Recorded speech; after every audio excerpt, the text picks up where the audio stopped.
Hey guys, it's your girl Michelle Renice. I'm driving, but I wanted to record this while the thought was on my mind while I was freestyling. So if this goes off or whatever, we're just gonna roll with the punches because I don't really have my phone secure. And obviously, if this doesn't work out, then the video's gonna stop. Okay? So yesterday I went and I walked my son's dog to the dog park. I normally do not take my phone because it's a little bit of time that I can be outside and clear my mind, set my intentions, just basically try to have like a good morning, let the dog run around, nothing big. We get to the dog park. It is some people at the dog park that kind of think that the public park belongs to them. So it was a couple. And since I had encountered them before, our dogs are not friendly. I didn't challenge it. I just basically was like, okay. And I didn't let my son's dog into the dog park. I keep it moving. So I recognize them, so I don't even ask. I'm just walking around the park like I'm not going to be able to let you off the leash because that's kind of like they got some different energy going on inside the dog park. Well, this young man has a dog, and he asked the same question that I had asked previous. I didn't say anything this trip. I just overheard him. Hey, are your dogs friendly? And the lady said no. Real different kind of energy, different spirit. The lady said no. And so he was pausing right there, I guess, so the lady could get her dog, especially since her dog was a French bulldog, and it really was a smaller dog park that dog could have been in. And then our dogs are a little bit bigger, so we couldn't have gone into the smaller dog park. So it was kind of like it was a solution to this situation, but the person didn't want that solution, and it just made me kind of like resonate, like, should I be involved or should I not be involved? Something made me linger around though, you guys. And it was like, I'm really good with intuition and following my first mind. The young man was young, probably like the age of one of my sons.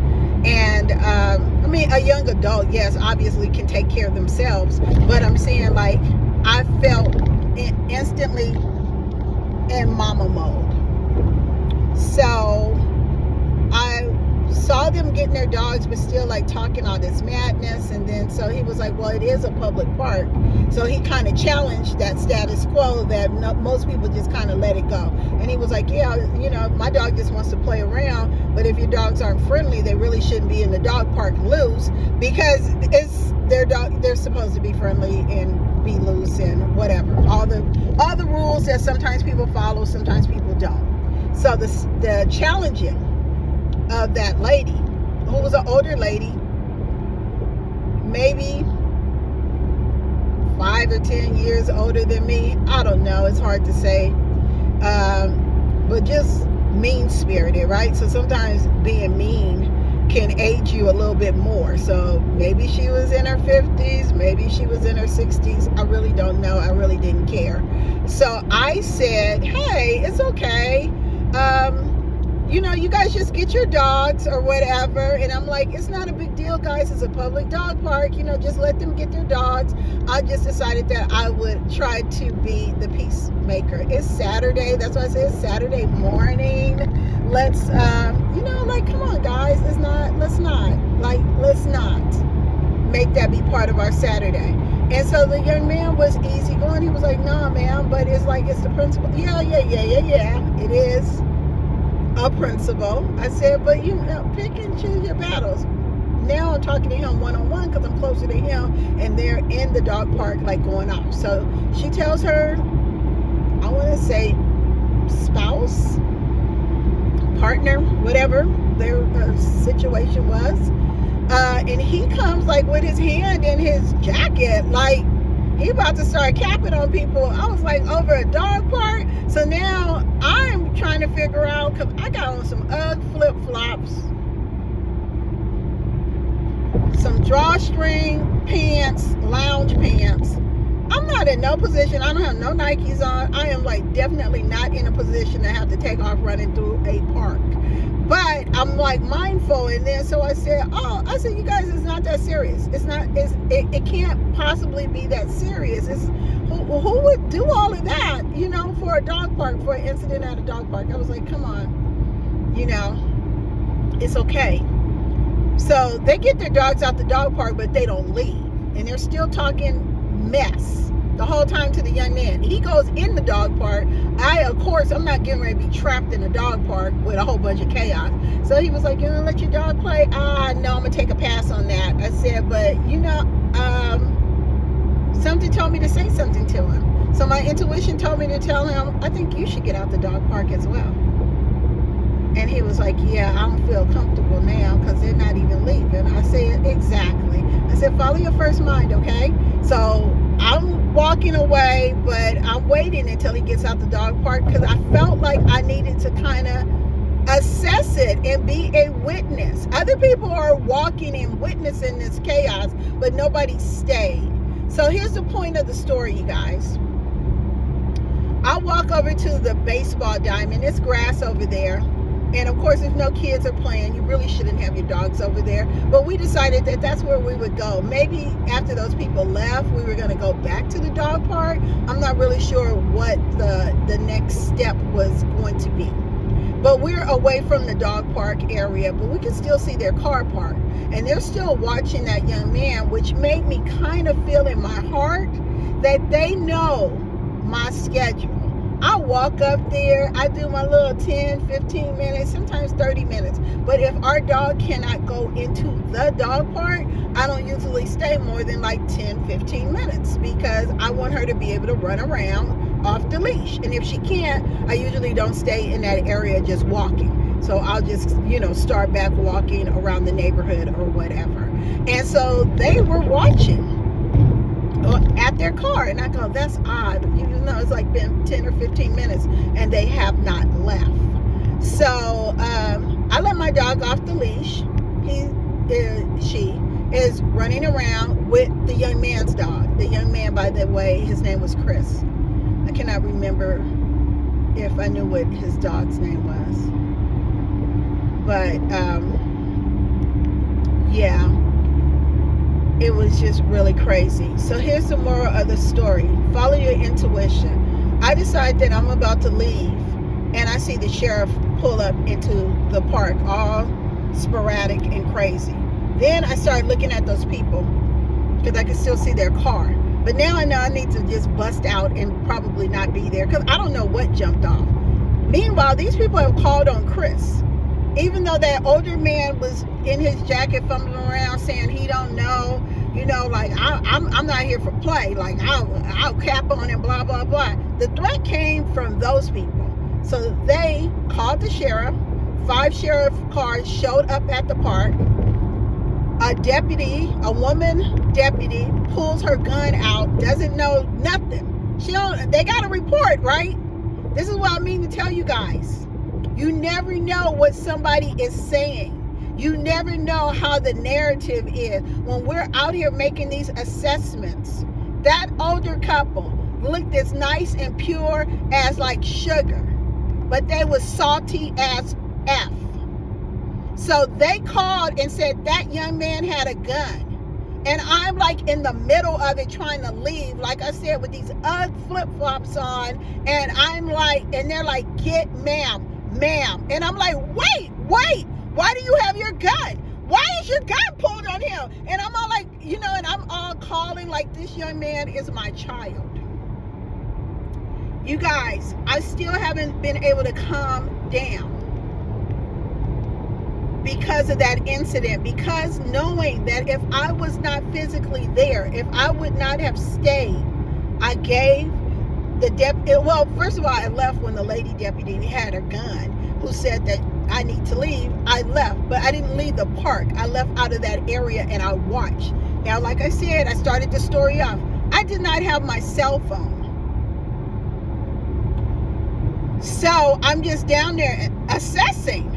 And I'm like, when it finally looked like it calmed down, They could see his dog was not vicious. His dog was sitting there just obedient. They went and grabbed his backpack. They did all this stuff. And something told me in my heart, walk back down there and get one of those deputies. So it was 5 deputy cars. The lady was the first deputy.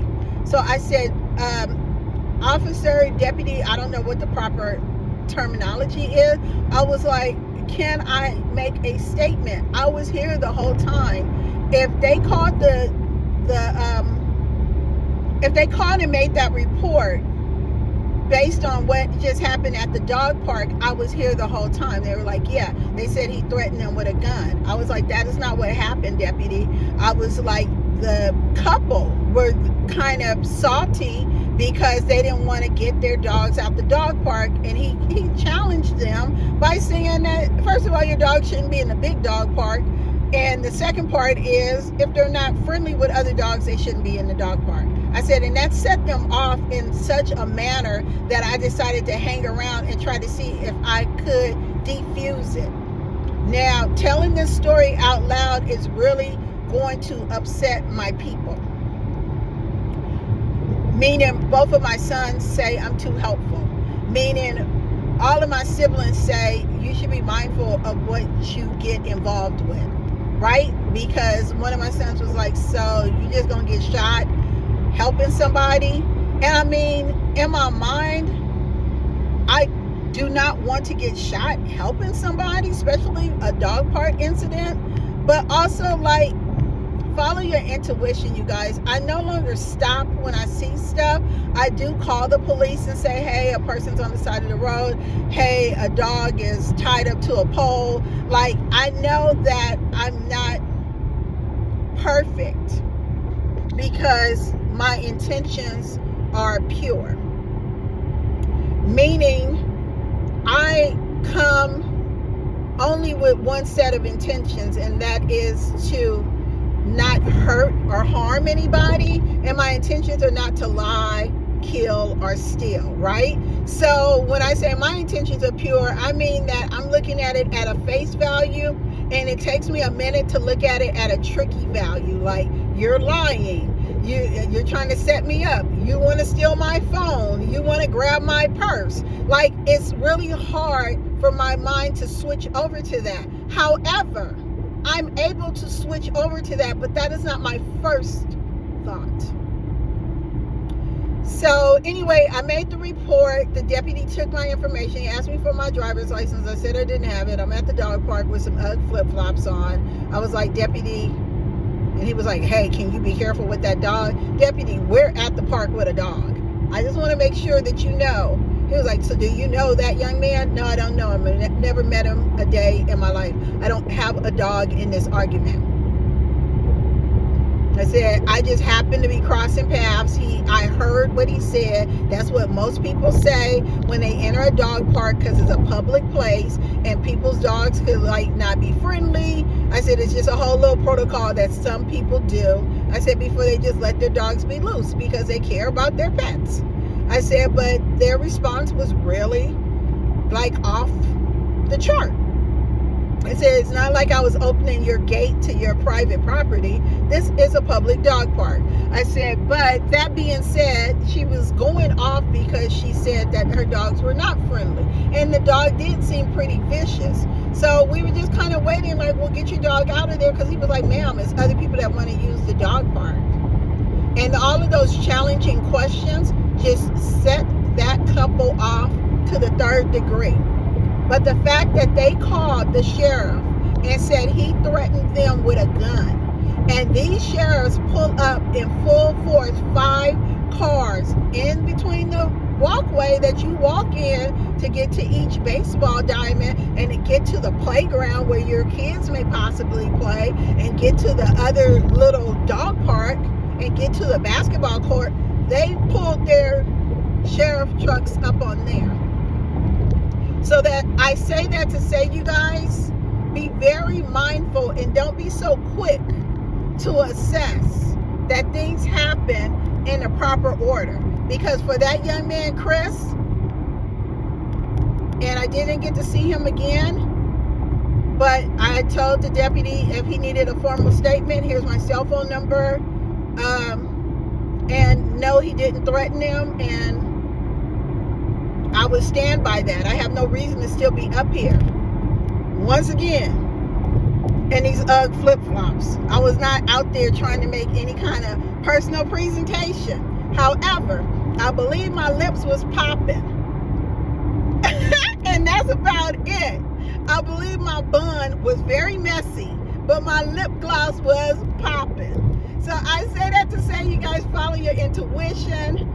You never know what you may come across, but in my heart of hearts, I believe that could have turned out really, really bad for Chris. I feel like it could have turned out really, really bad for me leaving the park, not staying, knowing that I had a reason that I felt that I should stay, although I didn't know exactly what that reason was, if nothing else but to just talk to that young man and tell him that, you know what, stay in alignment with your purpose. Follow every fight is not your fight, and that's kind of like what we were talking about. And he was like, yeah, thank you for letting your dog play with my dog. He's young, he's big, but he's young, and he just wanted to play. And I said, I know, but I just want to tell you, and everybody is a baby, and everybody's a sweetie pie, and everybody is whatever they are, because I have children, this young man's age. So I was like, you know what? I'm just going to tell you before I knew his name was Chris. And I was like, Chris, let me just say, every fight is not your fight. I said, read the room, baby. Read the room. I said, because I feel that they didn't want this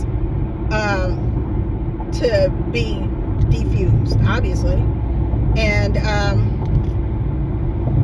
that's it. That's the end of my story, you guys. It's just so heart-wrenching that an older couple like that, it basically was like it was going to be murder by sheriff, because they came out with their guns drawn, you guys.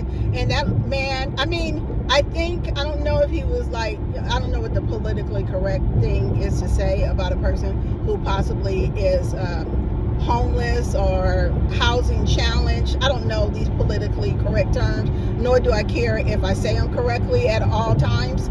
But he had a backpack. He had like some Jordans like kind of flopped around his backpack, and then he had other tennis shoes on. So I felt like maybe he had flipped his tennis shoes out to kind of walk in the dog park or whatever. And he had like a jacket, a sweat jacket, and he didn't have to be homeless, but he could have been. But he also looked clean. He also looked presentable. He also was very well spoken. So I say that to say, don't judge a book by its cover. However, the sheriff's department took that report for face value, and that's what one of the deputies, who was a little bit kinder than the other deputies, told me. He was like, I go, it's not that serious. Oh my God, it was not that serious. It was an incident at the dog park. He was like, ma'am, the report was very serious. And like, I'm not a person that really like curses or whatever, but I brought as much attention to that whole situation as I possibly could be, being a little chocolate woman with some UGG flip-flops on with a dog. I was like, what the fuck? Why do you guys have all these guns drawn? Oh my God, what the fuck? Like, I really was like disheartened knowing that it was those people that called. Knowing that it's spirits out there, it's yucky energy out there, you guys. These people mean you no good. Please follow your discernment. Please, if this resonates with you, please just follow your first mind. Every fight is not your fight. Sometimes our intuition tells us, don't walk through the park, walk around the park. Sometimes our intuition says, oh, don't get off at off-ramp, whatever, Via Princessa. Get off at Newhall Ranch Road. Sometimes your intuition tells you stuff that you have no real reasoning why that happened. So please use your discernment, you guys. Please be mindful of what your energy is telling you. And please, if there's any way that you feel that you can help another human by just even speaking up, or even just trying to assess the situation from a calmer place. Put it in your heart. If it's safe enough to do it, maybe consider it. I now know that I did something that I was supposed to do, and he had nobody there. It was going to be their word against his word. Other people saw it. One of my neighbors was at the dog park. They were like, "Oh, F this," right? But he did stay there. So when I got back home, I knocked on his door, and he was like, "I'm so proud of you." Now, I don't know this man. I know who he is. We both know where each other lives, but I don't know him per se. I don't know that he knows my name is Michelle. I don't know any of that. We speak, and that's it. I knocked on his door, and I was like, 5 sheriff cars pulled up. He was like, "Oh my God, I had left already." He said, "I thought maybe they would stop doing what they were doing," meaning the couple, right? He said, "I thought if they saw people were watching them, they would stop." He said, "But then it just kept getting worse." And he was like, "I just felt that I had to leave." And he has like little dogs, like Chihuahuas or whatever. And so I told him what happened, and he was like, "Oh my God." He was like, he said, "But when you were talking, when you were saying it's Sunday, it's Saturday, it's a dog park, it's not that serious." He said, "You were so well spoken." He said, "I was like in my head." He said, "I came back and I told my partner, that's my neighbor." I don't think he knew me to be that person, but maybe he just knows my energy. I speak to him in the laundry room, different little stuff. You speak to people in the parking lot, whatever. "Hey, how you doing?" And keep it moving. It's no real conversations going on. So I thought that was like so kind that he said that. He was like, "I was so proud of you." I was like, "Really? You were proud of me?" And I started laughing. But anyway, it was still a nervous laugh because I had to tell somebody who saw it what happened after they left. And when I tell you guys, that really just, oh my God. It really just agitated my spirit. But can I say that this sunlight is on point? That's my story, you guys. That's Michelle Mernice signing out, watching traffic, doing a whole bunch of stuff that I have no business doing. And I would tell you at home, you don't record anything while you're driving. But yeah, I'm about to hit this 210 so I can head off to my client and do some Reiki and energy work, okay? So I normally don't work on Sunday, but here I am working on Sunday. This week has been a challenge, but I feel like I need to be in the presence of somebody else. Reiki work is healing for me as well. I love it. So when people book energy work or Reiki work, I always love it because I always feel like, hey, it's a benefit to both of us. All right, you guys, it's your girl, Michelle Mernice. God bless you. I hope this story meant something to you. If it didn't mean anything but follow your intuition. You guys, try to be the best humans that you could be. People don't mean what they say, and sometimes we don't know what people are going through, and something to escalate that much, I have no idea what that older couple was going through, but whatever they were going through, everybody at the park kind of got to figure it out. Anyway, God bless you guys, and have a wonderful weekend. Blessed week.